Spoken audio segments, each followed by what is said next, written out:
C'est l'heure du journal de l'Afrique. Soyez les bienvenus sur France 24. À la une ce soir, la reprise de Khartoum par l'armée soudanaise. Khartoum est libéré, c'est terminé. Déclaration de Abdel Fattah al-Burhan à la télévision d'État soudanaise. L'armée régulière en guerre depuis presque 3 ans contre les forces de soutien rapide a annoncé avoir repris l'aéroport. C'est une étape décisive dans ce conflit. La correspondance régionale de Bastien Renouille. C'était un moment... Comment se reconstruire après les affrontements? C'est la question que se posent les habitants de Saké, situé à une vingtaine de kilomètres de Goma, dans l'est de la République démocratique du Congo.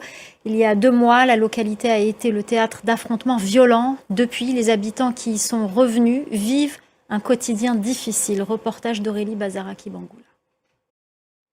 On en vient aux tensions entre le Soudan et le Tchad. Khartoum menace son voisin d'attaquer et l'accuse de soutenir la rébellion des forces de soutien rapide. Selon le Soudan, le Tchad permettrait aux armes livrées par les Émirats arabes unis de parvenir aux rebelles en transitant par son sol. Dans les territoires tchadiens frontaliers du Soudan, les civils craignent d'être les premières victimes d'un conflit entre les 2 pays. Reportage d'Harold Girard.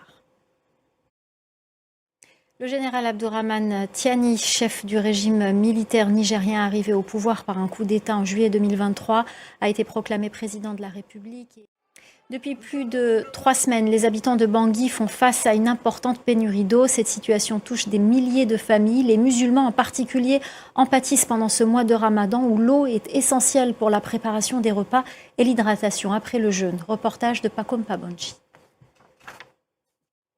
Au Sénégal, le Fonds monétaire international a révélé ce mardi qu'entre 2019 et 2024, une dette d'un montant de 7 milliards de dollars environ a été cachée par l'administration de Macky Sall, le président sortant. L'organe avait soulevé une dette largement sous-évaluée par le régime sortant. Les réactions à Dakar avec Elie Mandao. On reste au Sénégal, on vous emmène à la découverte du lac le plus célèbre du pays, le lac Rose. Il avait perdu de sa splendeur et de sa couleur depuis 3 ans en raison d'inondations qui ont perturbé l'écosystème.